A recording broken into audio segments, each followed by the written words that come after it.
Oke, kita mulai ya Mas Novi. Oke, bismillahirrahmanirrahim. Assalamualaikum warahmatullahi wabarakatuh. Alhamdulillahirrahmanirrahim. Eh, Atas rahmatnya Allah, akhirnya kita gitu ya teman-teman bisa bersapa lagi dengan webinar Reading Meroket dengan dengan judul yaitu tentang visibilitas hilal di Indonesia dulu, kini, dan nanti. Nah, pada webinar kali ini pemateri kita yaitu uh, sebenarnya dia sapanya itu Pak ya. Tapi karena saya kebiasaan manggilnya Mas, jadi akhirnya manggilnya Mas gitu. Yaitu Pak Novi Sopwan. Nah, beliau ini sekarang menjadi dosen ilmu falak di UIN Surabaya. Nah, latar belakang beliau ini S1 S2-nya itu astronomi di ITB. Jadi beliau ini bisa dikatakan senior agak jauh dikit gitu lah ya dari saya. Nah, mengenai penelitian atau karya tulisnya itu Pak Novi ini banyak banget berkiprah tentang masalah hilal gitu. Jadi kayak tentang baik itu tentang masalah lebih ke fokusnya kepada masalah teori gitu ya, lebih ke perhitungan gitu. Nah, tanpa panjang lebar mungkin bisa langsung kami persilahkan untuk Pak Novi Sopan untuk menyampaikan materinya mengenai visibilitas hilal di Indonesia. Oke, oke. Terima kasih, terima kasih. Terima kasih semuanya. Wah, ini nama-namanya sudah astronomi banget nih ya. Ini Indonesia meroket ya. Aduh, saya ini nggak punya apa? Nggak punya Instagram ya. Jadi saya belum lihat-lihat ini Iya, yang tentang Indonesia meroket tadi. Tapi sepertinya isinya anak muda semua ya. sepertinya gitu.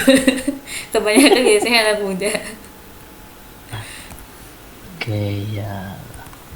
Sepertinya ini ada beberapa mahasiswa falak juga ya yang mengikuti ya, silakan ya. Oke, sebentar saya. Ini langsung aja nih. Iya, silahkan Mas. Sebentar, sebentar.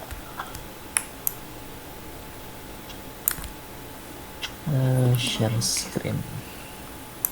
Kok bisa share screen ya? Oh, bisa share. Nah, visibilitas. Oke, tunggu dulu. Coba. Ini kalau saya perbesar bisa atau ini. Nah, bisa. Oke ya. Tadi dicari dulu. Kalau kuliah biasanya nggak bisa nih. Bisa ternyata. Oke, selamat malam semuanya. Assalamualaikum warahmatullahi wabarakatuh. Waalaikumsalam warahmatullahi wabarakatuh. Eh, Terima kasih nih atas undangannya dari Indonesia Meroket. Ya, ini sepertinya komunitas apa nih, komunitas yang ingin Indonesia bergerak cepat mungkin ya di apa bidang antariksa nih. Ya, amin Oke insya ya, Allah. saya Novi Sofwan. Ya saya dari alumni astronomi ITB S1 S2, kemudian sempat juga sih merasakan S3-nya beberapa tahun ya, cuma tidak sampai selesai. Oke, kemudian saat ini mengajar di Prodi Falak, UIN Sunan Ampel Surabaya. Dan ya dulu saya banyaknya risetnya tentang hilal gitu ya, hilal.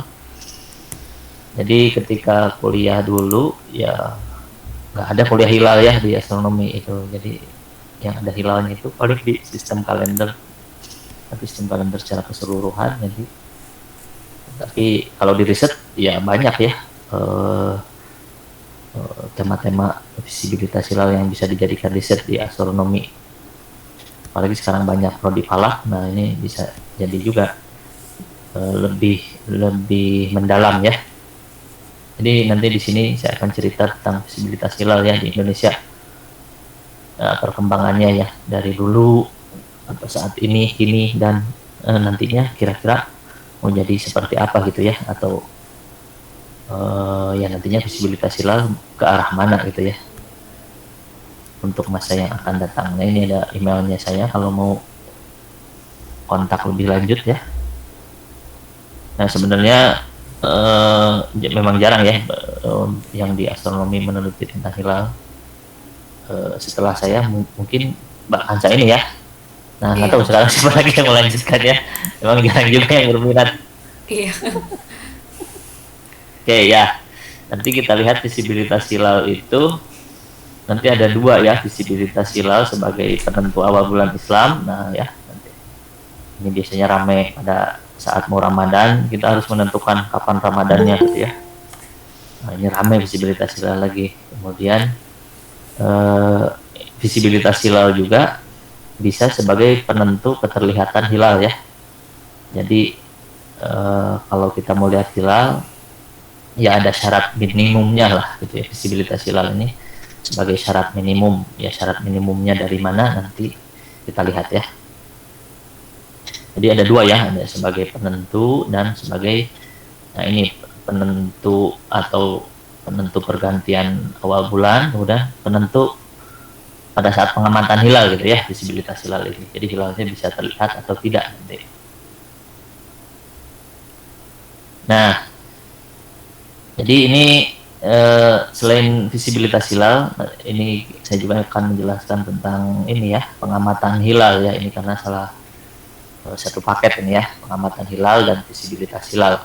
Jadi visibilitas hilalnya diturunkan dari hasil-hasil pengamatan.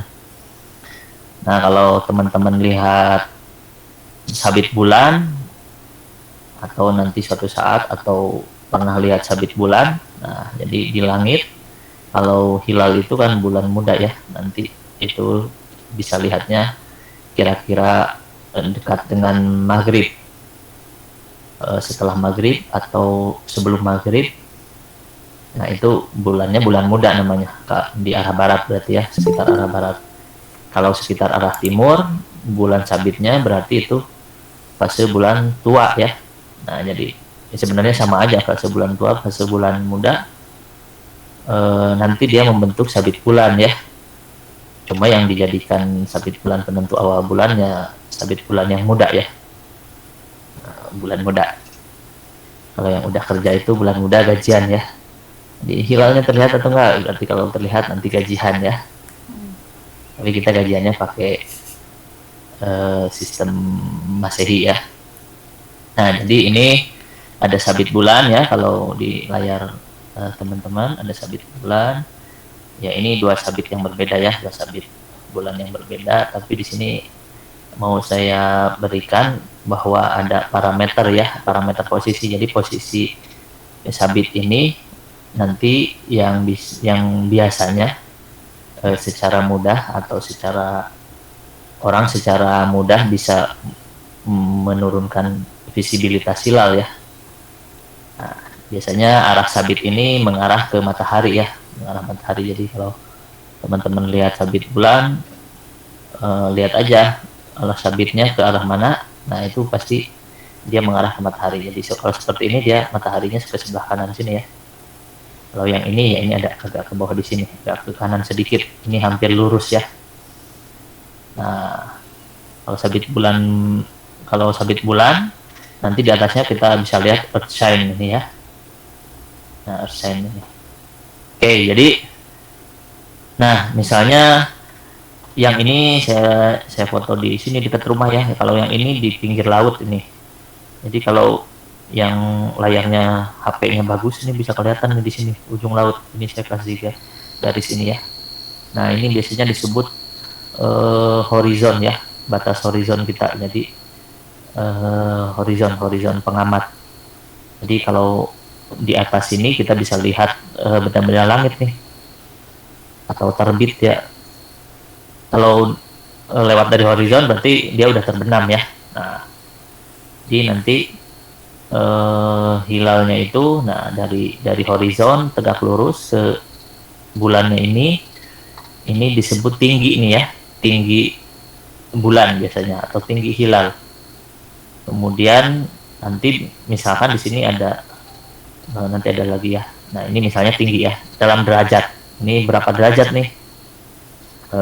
Kalau ini tinggi ya, ini sudah tinggi seperti ini kayaknya 10 derajatan ya, saya lupa ini berapa, ini lebih dari 24 jam kalau nggak salah nih ya, apalagi yang ini sudah agak tebal.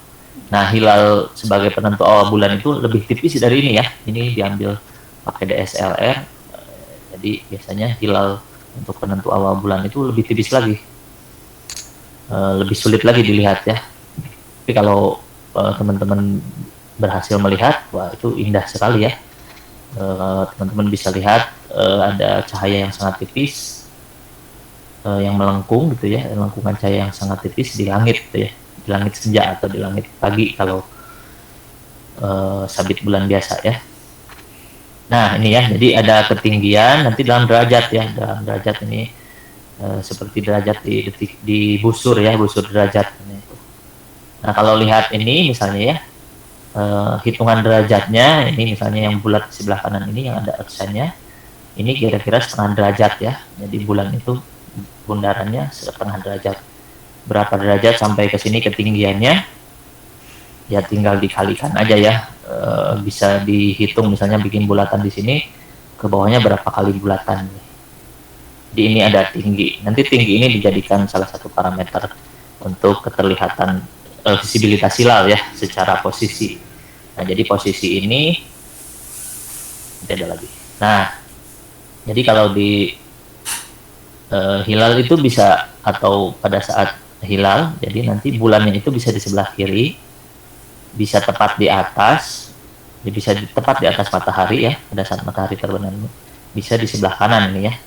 Jadi tergantung pergerakan si bulan dan mataharinya ya, ini tergantung musimnya. Jadi bisa seperti itu ya. Jadi tadi si arah sabitnya ini bisa ke kanan, bisa tepat ke bawah, bisa agak ke kiri gitu ya. Nah jadi ini terus melengkungnya harus seperti ini ya, seperti huruf U, harus menengadah ke atas, bukan telungkup ya. Nah, nanti kita lihat kesaksian hilal ya. Nah jadi tinggi bulan yang tadi dihitung dari horizon. Nah ini tinggi hilal, tinggi bulan biasanya atau tinggi hilal. Nah misalnya ada matahari, tadi mataharinya sebelah kanan ya. Nah jadi tegak lurus dari tengah bulan kemudian ke tengah matahari. Nah ini dinamakan beda azimut ya. Azimut itu gampangnya itu arah mata angin. Kalau utara itu 0, timur 90, 180 selatan, dan 270 di barat. Nah, kalau mataharinya itu nanti maksimum selatannya di Desember ya, 23,5 derajat dari arah barat, kemudian 23,5 derajat ke utara itu pada Juni ya, Juni. Nah, jadi bisa mataharinya bisa agak utara, bisa agak selatan. Nanti bulannya mengikuti ya, mengikuti. Jadi ini. Nah ini tiga ini beda tinggi bulan, beda azimut, kemudian elongasi ini bisa dijadikan parameter visibilitas hilal ya. Jadi nanti misalnya secara teoritis pada saat bulan baru, nah bulannya itu dekat ke ini ya, ke matahari. Nah semakin hari tambah hari, dia tambah menjauh dari matahari ya, menjauh terus. Kalau kita lihat pada saat purnama itu bulannya itu terbit pada saat matahari terbenam ya. Nah jadi seperti itu, jadi maksimum pada saat purnama bulan jauh elongasinya itu ya. Ini di langit ya, jadi separasi sudutnya itu antara bulan dan matahari itu namanya elongasi. Nah ini beda tinggi, ini tinggi, dan azimut ya ini posisinya di horizon ya. Nah jadi nah ini seberapa dekat bulan dengan matahari ini. Nah ini yang menjadi batas ya, batas visibilitas hilal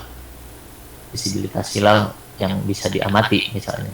Nanti bisa juga diaplikasikan di penentuan awal bulan ya nanti berikutnya.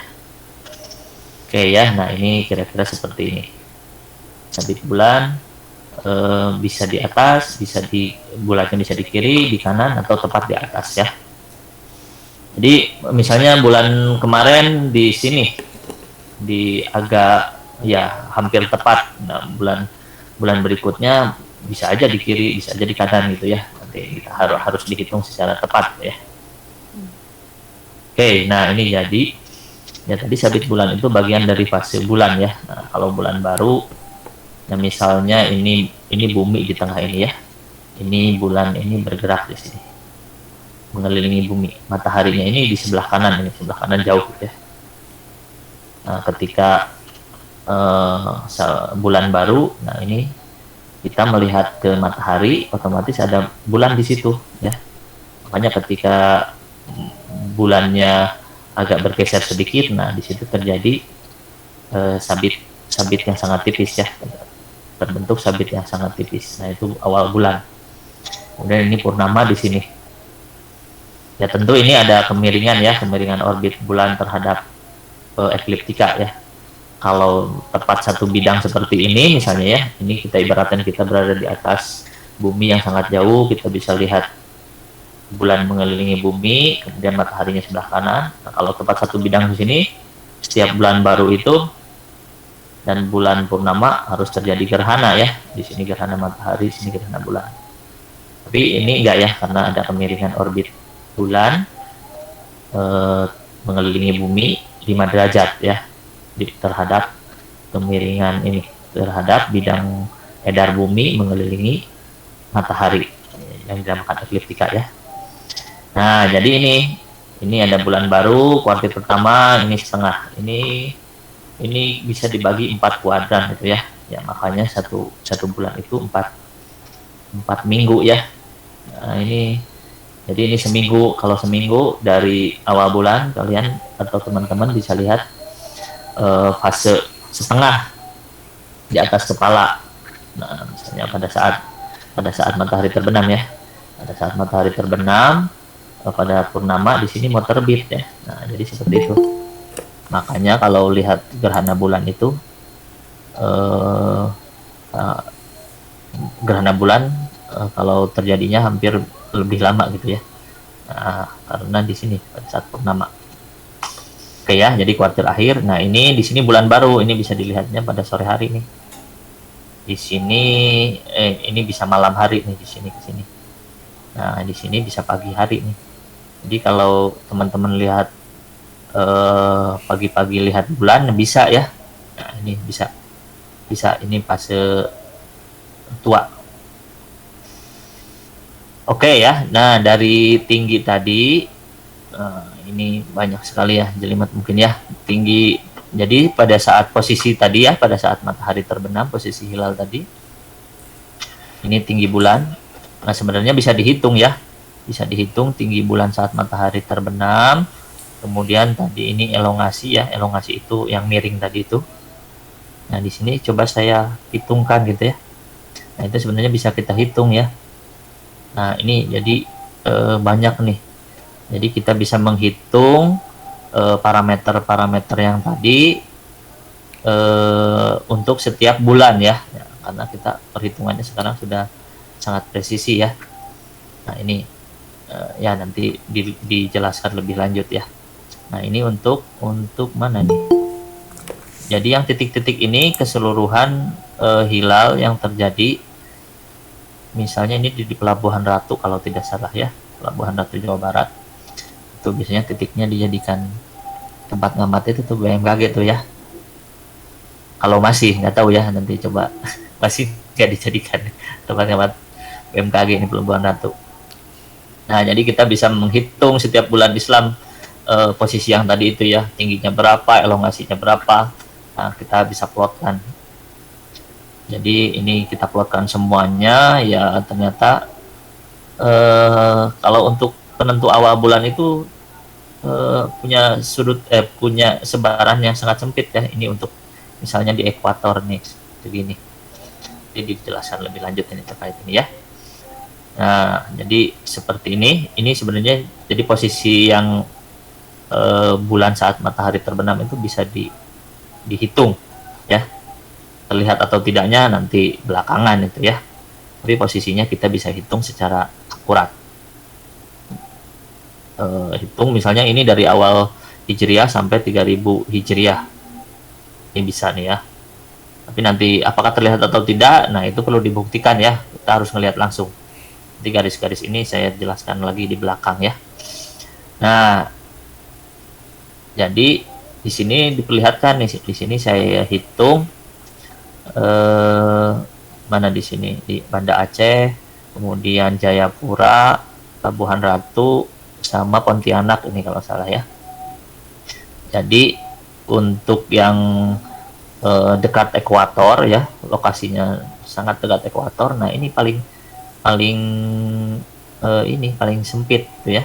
Jadi semakin menjauh dari ekuator dia tadi si bulan yang tadi itu akan semakin kemungkinannya bisa lebih lebar gitu ya posisi bulan dan matahari saat matahari terbenam tadi itu ya, semakin lebar ya.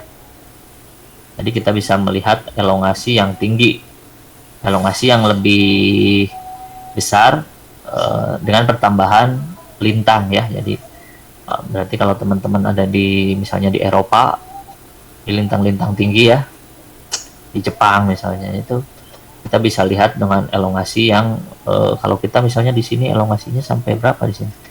15. Nah ini, atau kalau untuk hari pertama biasanya 10 untuk penentu awal bulan, 10 ke sini. Jadi kalau yang 20 ke sana ya kita harus ke lintang-lintang tinggi ya di sana. Oke. Kemudian nah visibilitas hilal untuk penentu awal bulan itu kenapa diperlukan ya untuk menentukan awal bulan. Salah satunya kita mau menentukan jadwal ibadah ya, ini untuk keperluan ibadah umat Islam. Visibilitas hilal. Sebenarnya umat yang lain juga ya menentukannya pakai bulan ya, cuma nggak pakai hilal, biasanya pakai fase bulan baru. Misalnya kemarin kita libur Nyepi itu pakai bulan baru ya. Kemudian Waisak itu pakai bulan purnama. Kemudian Gongsi Pacoy itu pakai bulan baru juga ya. Sebenarnya banyak bulan baru, tapi yang pakai hilal, pakai sabit bulan. Nah, yang masih sering dipakai itu ya umat Islam ya. Kalau nggak salah Yahudi juga pakai hilal ya. Mungkin karena awalnya sama juga ya, sama-sama agama tauhid misalnya. Oke ya, jadi hampir sebagian libur tanggal merah di itu ya, di apa? Di kalender di dinding kita itu bulan baru ya. Nah, itu kalian coba cek aja. Kita pengen menentukan puasa dan ini haji ya. Untuk atau ibadah-ibadah puasa sunat yang lainnya, kita harus menentukan awal bulan itu kapan. Ini untuk kita ya sebagai individu misalnya ya, atau sebagai masyarakat. Tapi untuk pemerintah atau untuk sosial kemasyarakatan ya ini perlu juga kita untuk menentukan libur tahunan ya. Nah, pemerintah juga ya agar mengantisipasi nanti misalnya mudik kapan ya. Nah, itu perlu tuh ya. Nah, makanya itu dasar SKB 3 Menteri itu salah satunya visibilitas hilal ya. Visibilitas hilal untuk menentu awal bulan. Nah, jadi libur tahun depan itu ya sudah bisa kita prediksi misalnya jatuh di tanggal berapa. Ya terserah nanti kita lebarannya sesuai dengan yang pemerintah tanggal merahkan atau enggak. Tapi biasanya untuk Idul Fitri biasanya kan ada 2 tanggal ya liburnya, 1 hari dan 2 hari. Mungkin salah satunya untuk pertimbangan itu ya, kalau berbeda juga. Tapi biasanya kita liburnya tambah panjang malah ya, tambah 1 minggu ya. Nah, jadi sebenarnya itu juga ya, untuk menentukan libur tahunan atau untuk menentukan libur sekolah kapan, untuk menentukan libur di pabrik kapan, menentukan libur libur-libur sosial kemasyarakatan lah ya, jadwal-jadwal sosial kemasyarakatan, agar kita bisa memprediksi misalnya terjadi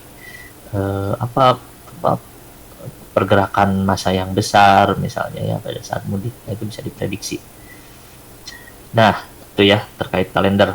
Jadi ini salah satunya kita mungkin agak cepat ya. Nah sebenarnya penentuan awal bulan Islam bisa hisab, bisa ru'yat, ada juga imkan ru'yat ini yang ada di Indonesia ya. Hisab itu perhitungan aritmatika. Jadi seperti Masehi Januari sampai Desember ya tetap setiap tahun ya, kecuali kabisat nanti ditambahkan satu di akhir tahun biasanya di bulan Zulhijjah berarti ya, Zulhijjah. Nah itu juga masih ada, kita yang masih ada yang menggunakan itu ya, hisab urfi. Jadi nggak usah melihat hilal ya, tinggal dihitung aja. Itu ada aturannya ya, ada aturannya misalnya Muharram berapa 30 hari, kemudian 29, 30, 29. Nah, itu ada aturan pembagian harinya ada, aturan pembagian kabisatnya ada. Atau secara ru'yat ya. Ya, secara ru'yat, secara melihat langsung hilalnya. Nah, ini yang ada juga di kita ya, malah lebih banyak kita di kita ya. Atau biasanya ini diwakili oleh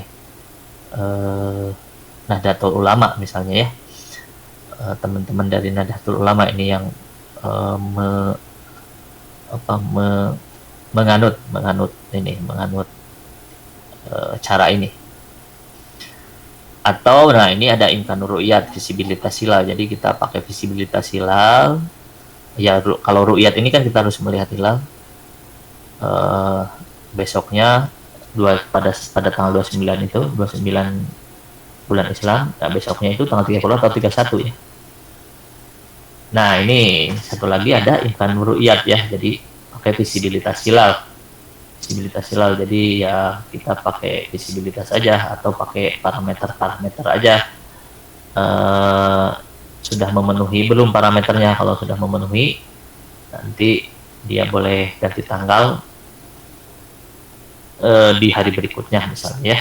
Jadi ada dua ya, ada hisab ya. Nah ini untuk misalnya golongan-golongan yang kecil lagi ya banyak lagi ya. Nah karena tadi ada beberapa cara ya, karena perbedaan cara tadi, perbedaan keyakinan juga mungkin ya, perbedaan.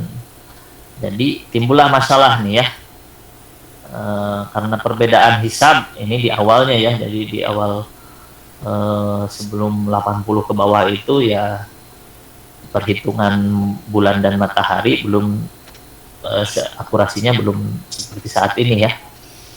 Nah, jadi atau kalau dulu kan misalnya ada penyebaran informasinya tidak seperti secepat internet ya.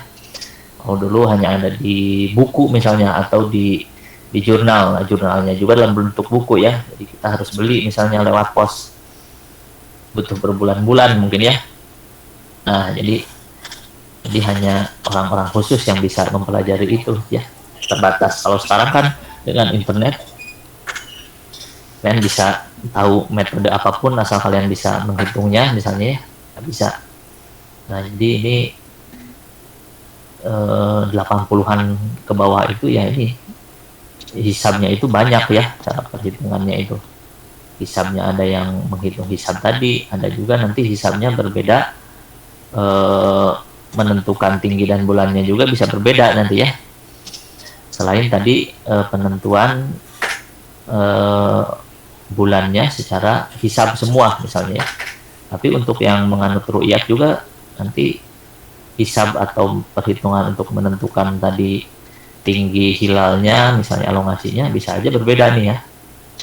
Nah ini permasalahannya nanti kalau berbeda, yang satu kata yang satu wah ini hilalnya udah tinggi, kata yang satu belum tinggi nih ya. Nah ini jadi 90-an awal itu ya ini untuk kita ini menyeragamkan hisab ya, menyeragamkan hisab, bukan menyeragamkan untuk satu metode, tapi ya ini dikasih tahulah cara-cara yang akurasinya tinggi. Kalau sekarang kan tinggal lihat HP aja ya, itu akurasinya udah sangat tinggi. Kalian pakai aplikasi yang di HP aja, Google Sky atau Stellarium, nah itu udah uh, lebih mudah memahami misalnya ya. Nah setelah itu selesai ternyata ini nanti ada ini, ternyata kriteria yang dipakai beberapa golongan itu berbeda-beda nih ya. Masalah lagi ya, nanti masalahnya apa, nanti kita lihat di kriteria ternyata ya. Kemudian ada juga perbedaan metode seperti yang tadi ya, ada yang urfi, ada yang imkanur ru'yat, ada yang urfi juga, banyak ya metodenya.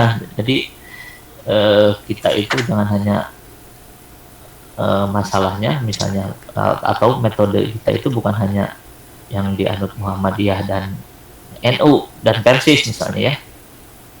Kalau yang saya lihat di Jawa Timur misalnya, itu lebih banyak lagi ya. Jadi misalnya apalagi kalau menemukan kitab-kitab falak, nanti setiap pesantren kitab falaknya bisa aja berbeda tuh ya.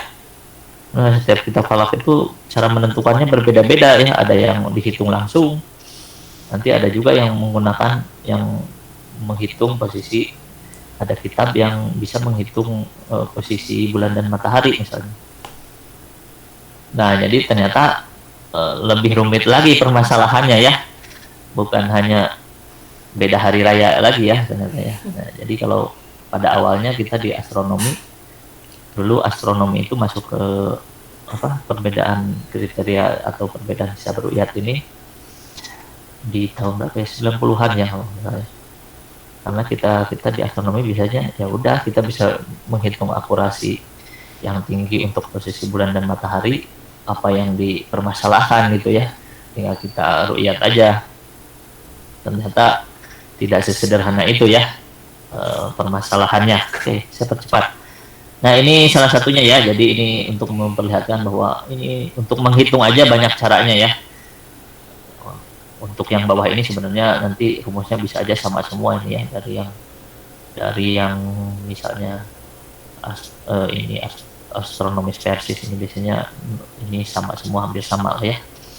Nah dari nomor 1 sampai nomor 10, nah ini basisnya kalau tidak salah ini kitab ya. Nah ini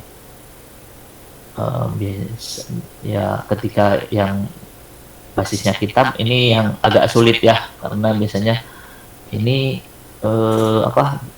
guru saya mengajarkannya seperti ini misalnya ya. Kalau berbeda berarti saya melawan guru saya. Nah wah, itu ya sulit ya. Ini beda lagi ya. Nanti ya ini perlu pemahaman beda pendekatan ya. Jadi sebenarnya ini banyak saya banyak menemukan misalnya di Jawa Timur itu ya. Nah jadi seperti itu. Berarti guru saya salah dong ya katanya. Jadi seperti itu. Nanti gimana ceritanya? Ini untuk memperlihatkan aja bahwa banyak cara untuk menentukan, menghitung posisi ini untuk menghitung posisi aja ya. Belum untuk menentukan cara menentukan awal bulan, itu banyak juga yang basisnya perhitungan. Nah ini kriteria visibilitas hilal ya, ke sini. Kita ini ada yang besar aja ya, yang banyak yang ramai biasanya. Pemerintah itu menganut MABIMS ya, tinggi bulan 2 derajat, elongasi tinggi yang tadi tinggi bulannya 2 derajat, elongasi yang miring itu 3 derajat, dan umur bulan, jadi umur bulan itu matahari terbit dan matahari terbenam dari bulan baru ya. Jadi bulan baru itu bisa pagi, siang, sore, malam ya, itu bisa kapan aja. Jadi misalnya bulan barunya jam 4 sore, matahari terbenam jam 6, berarti umur bulannya 2 derajat. Nah, umur bulannya 2 jam ya. Nah, misalnya umur nyumunnya bulan barunya jam 9 pagi, kemudian matahari terbenam jam 6 sore, berarti sekitar 9 jam ya umur bulannya. Nah, ini seperti ini yang tadi itu ya. Kemudian ada wujudul hilal ini teman-teman Muhammadiyah ya. Jadi wujudul hilal itu asal bulannya di atas ufuk itu positif ya. Jadi hilalnya wujud ya.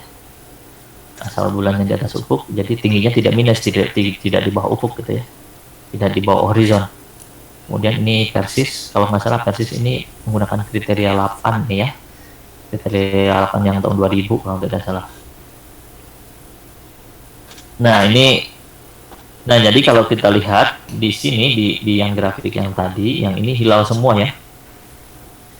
Nah ini itu yang kriteria berdasarkan astronomis ini. Yang OD ini, ada OD ini di sini batas mata ini ya. Jadi OD ini nama orang, Ilyas ini nama orang juga yang meneliti visibilitas hilal. Jadi mata ini punya batas di sini, di atas sini. Jadi sekitar 10 derajat gitu ya, 10 tingginya harus 10 derajat nih kalau dengan mata itu. Dengan elongasi 11 ini ya. Jadi seperti ini. Jadi kalau tingginya 9 pada saat matahari terbenam itu ya elongasinya harus lebih jauh lagi, 15 gitu ya.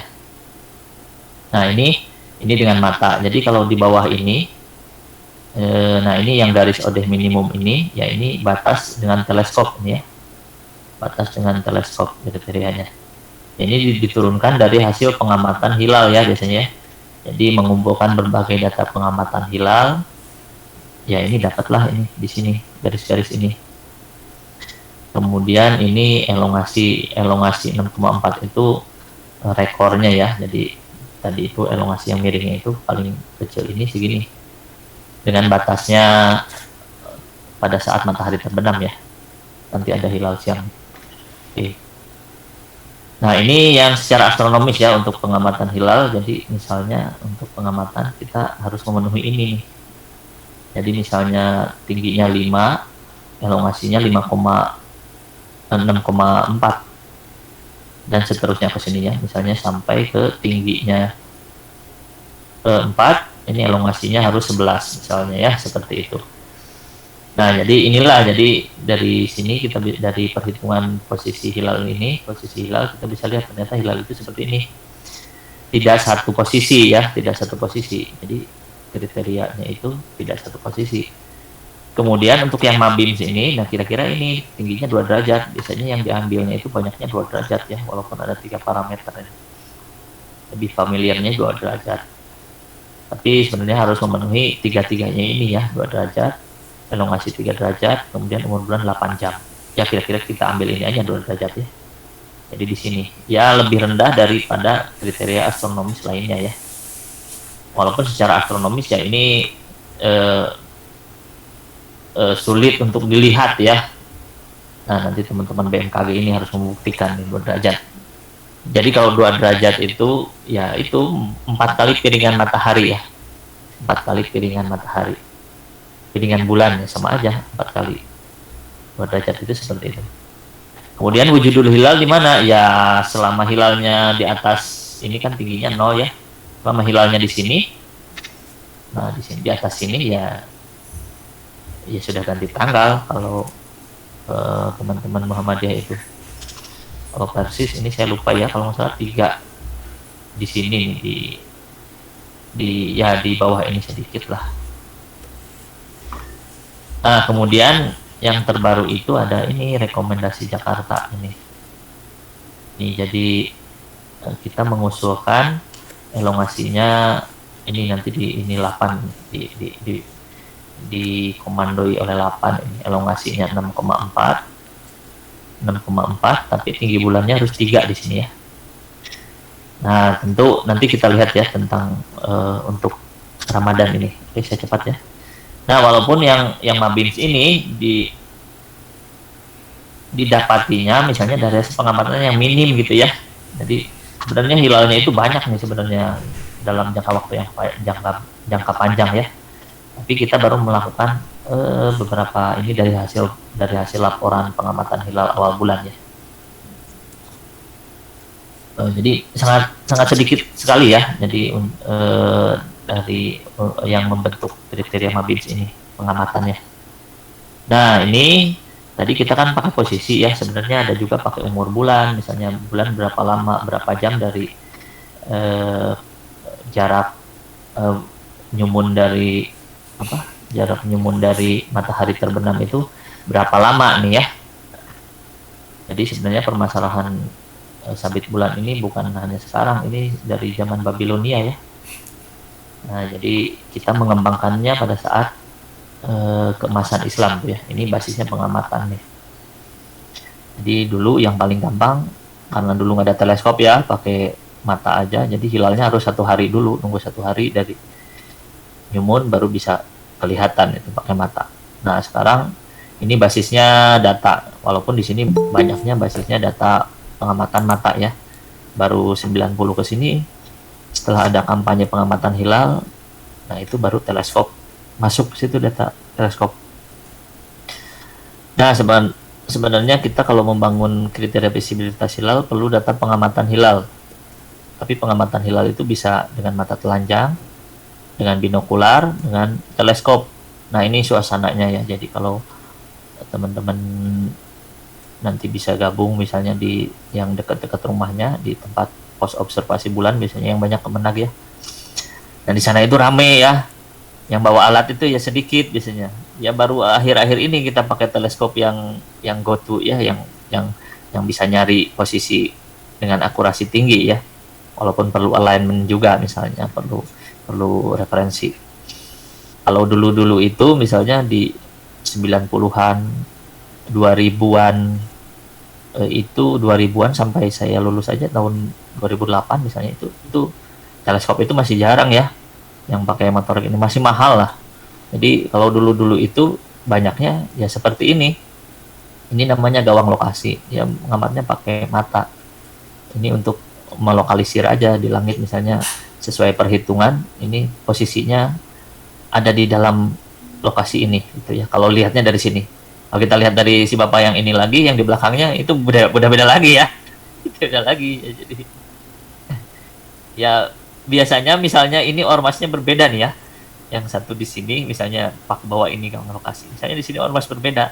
Ini nanti ini datanya ininya ini yang dipegang ini beda juga nih. Nah itu serunya di situ. Nanti di situ beda juga.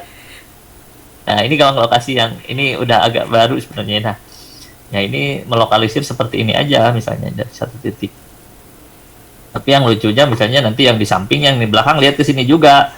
Jadi ya pasti yang di sampingnya nanti melihat arah yang berbeda ya dari si bapak yang duduk di tengah ini.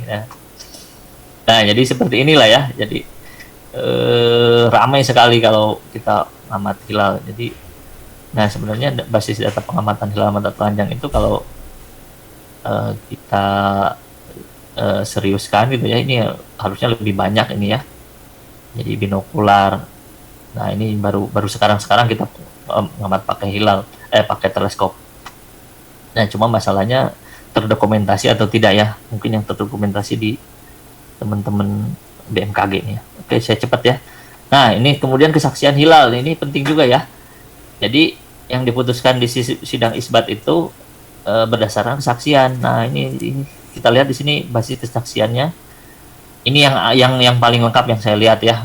Yang lain biasanya cuma kata-kata ininya. Di sini ada posisi yang sabit hilal tadi ya. Nah ini sebenarnya untuk menjembatani atau meminimalkan kesalahan perhitungan ya. Jadi tapi kalau sekarang ini kita bisa, ini dengan lihat stellarium kita bisa ngisi ini semua ya. Pokoknya kalian lihat stellarium bisa ngisi ini semua, bisa lihat arahnya. Jadi kalian bisa ngaku-ngaku itu ya. Jadi ngaku hilal ya. Jadi ya ini harus direvisi ini kesaksian hilal. Nah ini pakai, untungnya ini harus ada yang mengesahkan pengadilan agama ya. Jadi di yang ramai ini biasanya ada perwakilan pengadilan agama. Kalau teman-teman yang suka ngamat misalkan dari astronomi gitu ya, biasanya kita ngamat ya, kita gak rame ya ngamat itu ya dengan teleskop ya beberapa orang mungkin. Nah tapi pada saat pengamatan hilal ini ramai banget lah ya gitu, ini kayak pasar pokoknya. Nah kemudian setelah dilaporkan, nah nanti ini keluar ke keputusan Menteri Agama untuk menentukan awal bulan. Nah, tentu ini berdasarkan laporan seperti ini ya yang ditulis di sini ini, bahwa laporan pelaksanaan ru'yat hilal pada Kamis ini 2020 ya. Nah sebenarnya, dan ini udah jadi ini ya, jadi ketetapan hukum nih ya, ketetapan hukum. Nah, silahkan kalau mau yang mau. Nah, oke, saya cepat aja ya. Kemudian semakin ke sini, ya 2008 itu ada program streaming Hilal Kominfo Astronomi ITB ya. Jadi kita pengen, nah ini yang lucunya lagi ya, eh, hilal itu kan sulit dilihat nih dari tim ru'yat, misalnya dari orang yang sini pun, misalnya ini jarang yang lihat hilal sebenarnya ya. Jadi kalau ditanya hilal itu kayak apa, saya rasa mereka juga nggak tahu ya. Jadi pada tahun 2008 ini kita pengen memperlihatkan ke orang-orang hilal itu seperti apa gitu ya, dengan peralatan yang sederhana, cuma lupa nah ini peralatannya yang ini pakai Vixen, ini pakai kamera, ini pakai kamera digital kalau nggak salah ini ya. Streaming dulu, streamingnya juga 128 kbps ya, bukan 3G 4G, bukan, kita pakai 2G dulu. 2G ini itu harus gambar harus bergerak. Nah, kemudian kita kirim ke sidang isbat, bahkan mungkin di sidang isbat juga baru melihat hilal ya, seperti itu. Karena ya dulu-dulu itu bisa kelihatan, bisa bisa melihat hilal, hilalnya seperti apa, seperti ini telungkup ya. Nah itu kan jadi salah gitu ya. Oke, sekarang udah banyak teleskopnya, sekarang udah terjangkau ya.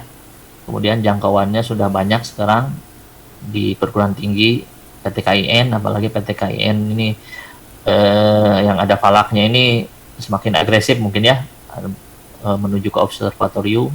Bahkan SMA sekarang, SMA dan MAN dengan adanya Olimpiade ini, mereka juga pengen punya labnya, lab astronomi. Kemudian ini SMP dan SD juga ada ya, udah mulai nih planetarium biasanya. Tapi nah sekarang udah ada sebaran BMKG di seluruh Indonesia itu ya. Ini yang paling lengkap kayaknya BMKG nih ya, kalau petugasnya. Kalau kita kan misalnya UIN Surabaya cuma ada di Surabaya, kita sulit untuk menjangkau daerah yang banyak. 8 juga tidak sebanyak BMKG, ini BMKG banyak. Nggak tahu teleskopnya banyak nggak ya di BMKG. Oke, nah kemudian dari segi pengamatan, nah ini kalau kita lihat misalnya di sini ya, kalau kalian lihat sore hari, yang ya dekat horizon itu lebih banyak awannya. Jadi cuaca bagus itu lebih banyaknya siang hari ya. Nah, jadi kalau untuk yang kita sebagai pengamat misalnya di astronomi, kenapa kita nggak ngamat hilal siang aja gitu ya? Jadi kita mencari hilal setipis mungkin, ini secara pengamatan tentu ya, bukan untuk menentukan awal bulan. Nah, itu kemungkinan besarnya di cuaca yang bagus ya. Kalau kalian lihat ke atas itu biasanya awannya lebih sedikit. Nah, itu kemungkinannya juga. Tentu kita harus pakai teknik-teknik khusus. Ini yang di Imanoong ya. Gambar yang di Imanoong ini pakai baffle ya, tekniknya ya ini pakai teknik khusus ya untuk mengejar hilal-hilal yang sangat tipis. Kemudian nah kalau ke depan kita kecepatan internet sudah tinggi, kita bisa 5G misalkan, bisa otomasi ya, kita simpan aja di tempat manapun, tapi harus aman ya. Apapun kita bisa remote observation, bisa robotik, nanti harus aman tentu ya. Kalau kita misalnya Kemenag itu punya POB misalnya, dulu biasanya hari pertama teleskopnya disimpan, jadi sebulan kemudian teleskopnya menghilang ya. Nggak tahu kemana. Paling di ini ya, di tukang loak. Nah ini jadi kita bisa melakukan pengamatan dari jarak jauh. Kita bisa simpan teleskopnya dari langit yang sangat gelap, dari nah dari yang tadi itu ya, ini dari misalnya dari perkembangannya ya. Jadi yang 2 derajat ini ya, ini terlalu rendah, tidak sesuai yang kita lihat misalnya secara pengamatan ya. Ini bisa dibilang mustahil sebenarnya kita lihat 2 derajat ini, kecuali kita pakai hilal siang ya. Jadi kalau hilalnya hilal setelah pada saat matahari terbenam itu 2 derajat itu ya terlalu rendah ini. Kita lebih banyak ketutup awannya ini di sini ya, untuk di seluruh Indonesia. Tapi nah jadi kita pengennya menaikkan lah agar lebih rasional ini visibilitas hilalnya. Ya ini yang 8 ini sebenarnya ini udah disurati ke MUI ke Menteri Agama ya, cuma nanti responnya belum ada sepertinya ya untuk merevisi visibilitas hilal ini untuk penentu awal bulan tentu ini ya, untuk penentu awal bulan. Tapi untuk hilal terlihat itu perlu yang astronomis ini ya, yang ini mah nggak kelihatan pasti, yang Mabim itu pasti ya. Nah ini contohnya di Ramadan ya, Ramadan besok itu hilalnya di sini nih, di bulan 3,6, 5,2, elongasinya 5,2 di sini. Jadi di sini ini batas dengan dilihat dengan teleskop. Jadi ini kerja keras untuk BMKG mungkin ya, Ramadan besok ya. Nah, kita apa 13 April ya? 12 April itu nggak kelihatan. Oh, 13 April aman ya. Atau 13 April ya? Atau 14 April nanti lihat ya. 17 April. Oh, 13 April ini seperti ini ya. Jadi sesuai Mabim itu kita puasanya 14 April. 13. Tapi ini kasihan orang-orang BMKG ini ya. Jadi sulit ini hilalnya ya. Nanti kalau teman-teman ada yang lihat hilal, ada yang report hilal tanggal 13 ini sebenarnya. Nah, ada atau tidak ada. Kalau ada yang ngaku biasanya di akomodir biasanya ya. Nah, ini ya, karena udah 2 derajat ini, udah tingginya 2 derajat. Nah, sebenarnya kalau secara astronomis ini sulit ini kelihatannya ya. Sulit untuk dilihat ini sebenarnya. Jadi kalau kita secara astronomis misalnya mau Ramadannya 2 hari kemudian juga nggak apa-apa ya. Ini dia. Tapi biasanya kalau saya sih nunggu pemerintah aja, ikuti aja. Ya, ini sehari berikutnya. Oh, ini tanggal 12, sorry ini salah nih ya, ini tanggal 12. Jadi tanggal sebenarnya ini nggak sulit dilihat ya. Jadi kalau tanggal 13-nya kalian masih belum memulai puasa, secara astronomis memang nggak kelihatan sih. Tapi bisa jadi, nah di sini ya.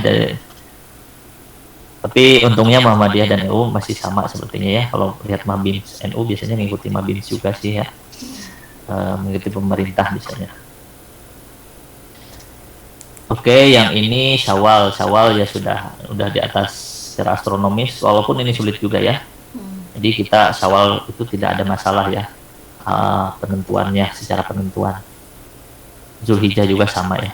Ini ada yang tidak ada. Nah, nanti kalau misalnya ada yang di sini ya, nah jatuhnya di sini di bawah 2 derajat, nah itu nanti bisa jadi beda. Nah, misalnya ini Muharram. Nah, Muharram di sini. Oke, nggak masalah. Nah, jadi perkembangannya, nah ini visibilitas hilal ya, pertamanya dari telanjang ya, mata telanjang kita bisa menurunkan visibilitas hilal. Kemudian ke teleskop itu tentu tadi parameter visibilitas hilalnya lebih rendah ya. Jadi kita bisa melihat hilal yang lebih rendah lagi. Nah, nanti perkembangannya dengan metode hilal siang ini, nah ini tentu tantangan untuk fikihnya ya. Bisa nggak ini diterima itu ya. Tapi dari pengalaman kita, misalnya dulu juga teleskop itu sempat ada yang boleh, ada yang tidak ya. Nah, siapa tahu nanti suatu saat hilal siang bisa juga mungkin ya. Karena kita bisa menghitung, misalnya kita konversikan ke saat matahari terbenam misalnya ya. Atau dengan remote teleskop tadi kita bisa sampai kepada udah pakai robot aja ngamatnya gitu ya. Kita simpan teleskopnya secara robotik, kita program setiap awal bulan teleskopnya mengarah ke hilal, nanti dia ambil gambar. Ketika hilalnya terekam, nanti tinggal kirim WA broadcaster ya. Nah, hilal sudah terlihat ke semua orang di Indonesia ya. Nah, jadi seperti itu ya. Jadi ya tentu ya itu ya pasti bisa itu secara teknologi bisa ya. Nah, itu juga memudahkan untuk membuat basis data visibilitas hilal ya. Nah, jadi seperti inilah ya kira-kira visibilitas hilalnya ya, semakin ke depan itu ya semakin rendah harusnya ya. Tentu nanti dengan teknologi, nggak tahu teknologi apa lagi ya ke depannya, ya perkembangannya sangat pesat tentu ya dari. Oke, terima kasih itu aja ya. Sorry kebanyakan ini. Oke. Oke, terima kasih buat Mas Novi atas materinya yang luar biasa ya. Sorry. Jadi kayak, oh iya, iya, kayak banyak yang diingatkan gitu materinya. Oke. Oke, mungkin ada teman-teman yang mau tanya itu juga boleh, kayak tetap boleh lewat chat ataupun menyalakan audionya gitu. Kita tunggu ya teman-teman. Kalau dia mau tanya. Oke, Oke. silahkan. Oke, Sorry tadi. sambil menunggu mungkin dari saya gitu yang mau nanya ke Mas Novi gitu. Kalau dari Mas Novi pribadi punya kriteria tersendiri nggak? Misalnya kriteria saat visibilitas hilal dengan mata telanjang dan penggunaan teleskop. Atau Mas Novi prefer ngikutin kriteria visibilitasnya dari OD atau Ilyas gitu? Oh, oke, sip, sip. Oke, saya present lagi deh biar ini ya. Hmm. Oke. Nah, ke sini ya. Ya ini aja sih. Ya, apapun ini ya sama aja sebenarnya. Nah, misalnya ya. Ya, misalnya saya dari kapan ya. Jadi kalau untuk menurunkan kriteria sebenarnya datanya harus banyak sebenarnya. Jadi misalnya satu siklus Metonic itu 19 tahun, satu siklus Saros 18 tahun. Jadi misalnya, nah di sini banyak ini ribuan, ini berapa puluh ribu ya, saya lupa ini datanya ya. Jadi kalau misalnya dalam 1 tahun, kalau teman-teman misalnya coba aja ngamat hilal sepanjang tahun, ya paling bisa. Kalau berhasil satu itu udah alhamdulillah ya. Makanya kita sebenarnya dengan Indonesia yang luas ini kita punya titik yang lebih banyak gitu ya. Salah satunya keuntungannya di situ. Jadi kalau prefernya di mana,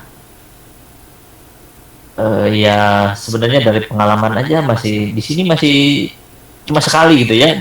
Dengan mata itu paling tipis itu saya berapa ya dulu? Masih 24 jam kalau nggak salah ya. Kalau dengan teleskop saya lupa lagi ya. Nah ini kalau dengan teleskop itu, jadi pengalamannya beda dengan mata ya. Jadi kalau dengan mata itu lihat langsung di langit ya. Kalau lihat dengan teleskop itu nggak bisa di langit, lihatnya harus di layar. Jadi experience-nya beda ya, beda gitu ya. Jadi ya tidak terlalu apa ya, tidak terlalu takjub misalnya ya, kalau lihat di teleskop itu. Tapi saya lupa kalau dengan teleskop berapa ya. Jadi ya biasanya ya kita ikuti aja, kalau secara astronomis ya ikuti aja dengan astronomis ini. Tentu yang astronomis ini menjadi catatan ya untuk kita buktikan ya. Misalnya OD ini benar-benar segini. Nah, tentu ini tidak dipengaruhi awan ya. Jadi ini tidak dipengaruhi cuaca. Ini harus cuacanya sangat bagus. Nah kita lihat aja di kita cuaca yang bagus itu kapan lah. Paling kita cuma kebagian 2 bulan misalnya pagi di Jawa ini ya. Belum lagi biasanya kita curhat yang pengamat hilal itu biasanya kalau pada saat pengamat hilal itu awannya itu berkumpul di arah hilal gitu ya. Iya, jadi nggak tahu kenapa itu ya. Tapi daya tarik ya hilalnya. Jadi nggak tahu kenapa. Jadi kalau kita bisa lihat sekali aja ya sudah alhamdulillah sebenarnya. Tentu kita dengan Indonesia yang luas kita harus cari tempat yang ideal misalnya ya, atau dengan sebenarnya dari pengalaman juga, walaupun misalnya di Kupang ideal ya. Jadi pernah suatu saat saya lupa tahunnya berapa, jadi secara perhitungan di Kupang itu bisa terlihat gitu ya. Nah kita menganggapnya di Kupang bisa terlihat gitu. Ternyata yang terlihatnya itu di Semarang. Jadi malah Semarang yang berkabut waktu itu. Tapi bisa kelihatan, tapi dengan melihat hasil rekamannya lagi sebenarnya. Jadi ya sebenarnya di hilal ini sainsnya banyak ya, jadi ilmu pengetahuannya banyak seharusnya ya. Nah jadi kita bisa mengembangkan sains dan teknologi yang banyak di sini ya dari hilal ini. Dari terlihatnya mudah gitu ya, padahal di balik itunya banyak pengetahuan yang bisa kita kembangkan ya, banyak kita bisa gali. Nah, jadi ya berdasarkan pengalaman ya masih 1212 gitu ya, dengan mungkin semua pengamat juga seperti itu ya, nggak bisa kita setiap pengamat hilalnya segini gitu ya. Nah ini juga yang di sini itu ini kan yang ini agak dekat dengan matahari, semakin ke kiri ini tuh. Ke sini itu jarang nih. Jadi ini jarang nih yang lebar-lebar itu jarang sebenarnya. Nah jadi masih banyak. Jadi kalau pengalaman sebagai observer misalnya ya sulit juga sih karena hilalnya biasanya beda-beda. Ya ya itu ya seperti itu. Oke, ya terima kasih atas jawabannya Mas Novi. Emang pengalaman mengamati hilal tuh luar biasa ya. Karena saya pun juga baru sekali bisa ngeliat hilal itu, dan itu pun ketinggian 10 derajat dengan teleskop. Iya ya. Iya. Oke, ini ada pertanyaan di chat. Oke, sebentar.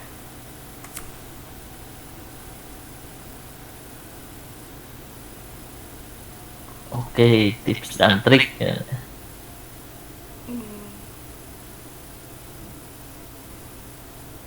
Ini dari band astronom amatir.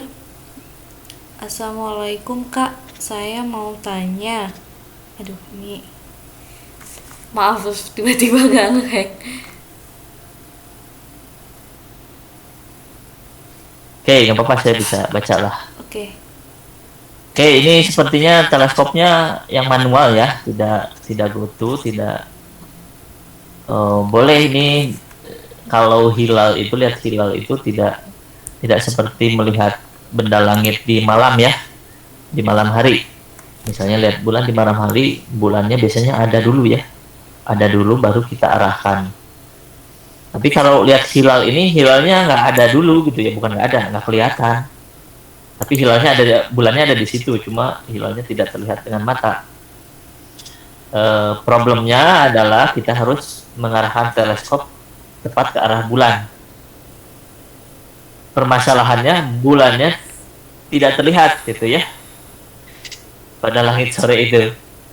Nah jadi dengan teleskop GoTo itu jadi kita bisa meyakinkan bahwa arah teleskop kita ke matahari, ke bulan, tentu dengan alignment terlebih dahulu ya.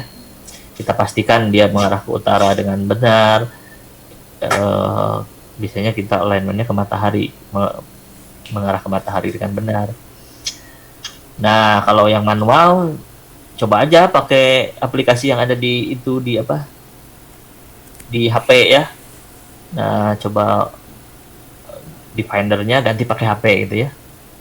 Karena kalau kita lihat Finder juga, Finder malah lebih redup ya ngelihat.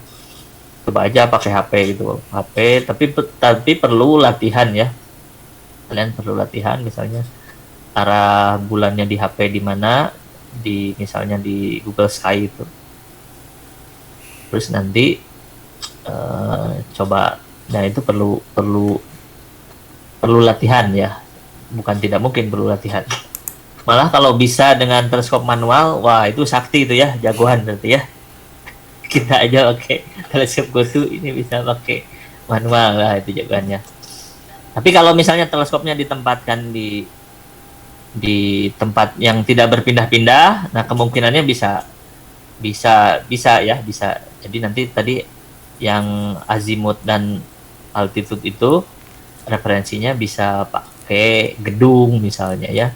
Misalnya di rumah ditempatkan tetap di satu titik, misalnya nanti arah utaranya kalian bisa pakai garis aja, misalnya tepat di rumah kalian arah utaranya, bikin garis aja di rumah kalian pas di utara gitu ya.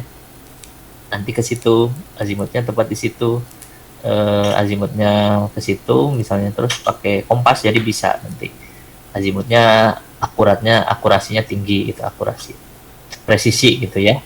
Bisa cuma perlu latihan. Cuma nah satu lagi, Kalau kita kan harus menunggu sampai hilalnya terlihat. Jadi belum tentu pada saat matahari terbenam itu langsung terlihat. Biasanya perlu beberapa saat juga menunggu sampai langitnya agak gelap. Nah, ini juga. Jadi kalau kita pakai mata, ya matanya harus terus di okulernya ya. Tetap terus di situ kalian di situ sampai pegel. Makanya ganti pakai kamera biasanya ya. Jadi kita bisa rekam. Tapi pastikan kan bergerak terus ya si bulannya. Jadi ikuti pergerakannya. Di tracking. Syukur-syukur tadi sudah ada trackingnya ya, walaupun manual. Jadi bisa mengikuti lah ya, walaupun manual seperti itu. Nah, jadi seperti itu. Bisa walaupun pakai manual, tapi perlu berlatih lah untuk mengarahkan kepada arah yang betul ya. Silahkan, nggak apa-apa. Apalagi sekarang lebih terjangkau ya teleskopnya.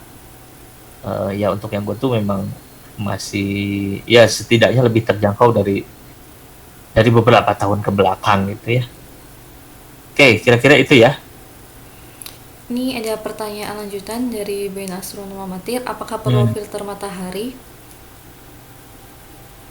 Oh, biasanya perlu ya karena kita alignmentnya ke matahari. Kecuali kalian bisa lihat bintang bintang selain matahari ya, bintang selain matahari. Makanya kecuali kalau teleskopnya nggak dipindah-pindah tuh, ya itu nggak perlu sebenarnya. Alignmentnya kalau teleskop nggak dipindah-pindah ya sekali aja seperti tadi misalnya arah utaranya kita pakai posisinya tetap apa gitu, udah di di diukur sebelumnya gitu ya. Tapi kalau berpindah-pindah tempat biasanya matahari yang dijadikan patokan, karena biasanya kita datangnya nggak ini biasanya pada hari H misalnya ya.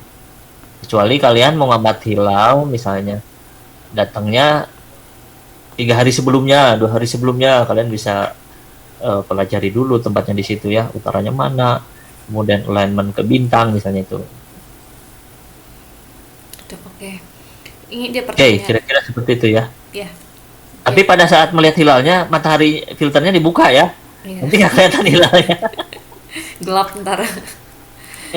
Itu filter ya. Oke, ini ada pertanyaan dari Farid Abian. Assalamualaikum Kak, mau tanya minimal panjang FL teleskop yang digunakan untuk melihat hilal berapa ya? Ini kayak FL mungkin focal length kali ya? Focal length ya. Ya ini nanti tergantung itunya ya, tergantung kameranya sih. Tapi biasanya jangan lebih dari 1000 biasanya. Jangan lebih dari 1000, biasanya 900-an. Cuma sekarang itu kan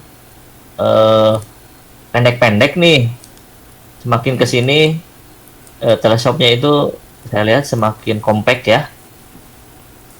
Karena misalnya kenapa kita bikin gambar segede billboard, segede apa namanya kalau poster yang gede itu, baliho misalnya.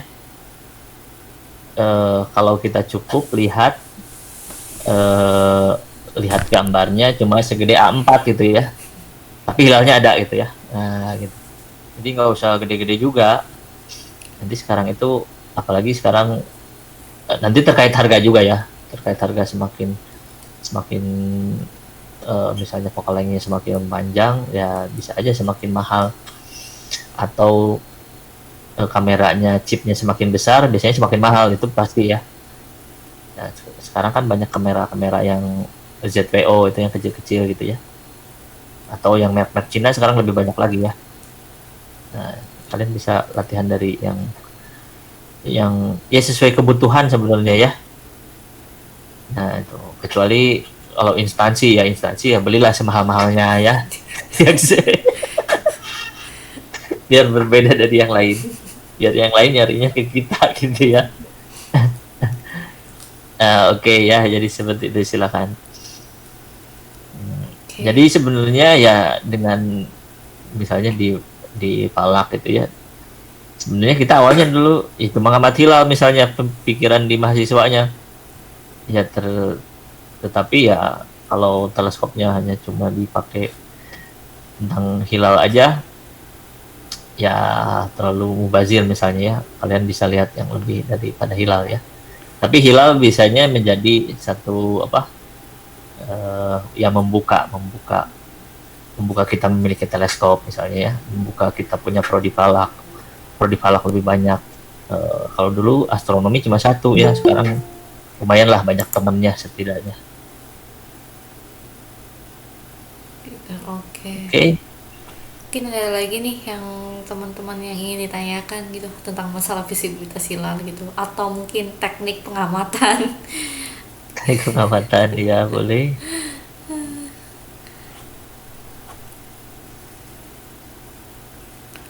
Oke. Oke, Oke. sepertinya sudah tidak ada dan sebentar lagi sudah mau menunjukkan pukul 9 malam waktu Indonesia Barat. Oke. Mungkin kita akhiri aja ya Mas Novi. Oke, boleh boleh. Oke, Terima kasih semuanya. oke. Terima kasih buat Mas Novi yang udah berbagi, yang udah sharing gitu ya, tentang mengenai visibilitas hilal khususnya di Indonesia gitu kan, cerita gitu dari zaman dulu yang pakai mata telanjang dan sekarang lagi di tahap pengamatan siang hari sih sebenarnya ya, udah di sini Eh, inisiasi oleh pihak Bosca kan sebenarnya, dan semoga suatu ke depan nanti bisa pakai AI observasi itu sesuatu yang hal yang menarik sih gitu ya, jadi kayak teleskopnya di mana kitanya di mana gitu kan asik gitu. hmm, iya. Oke, terus Oke. saya ucapkan terima kasih banyak buat teman-teman yang udah ikutan join di webinar di Meroket, yang udah tanya. Ya, semoga ilmu yang pada malam hari ini tuh bisa bermanfaat ya buat teman-teman. Insya Allah nanti video ini akan diupload seperti biasa di YouTube-nya ID Meroket. Bila itu Oke. Assalamualaikum warahmatullahi wabarakatuh. Waalaikumsalam warahmatullahi wabarakatuh. Terima kasih semuanya. Iya, terima kasih Mas Novi. Assalamualaikum.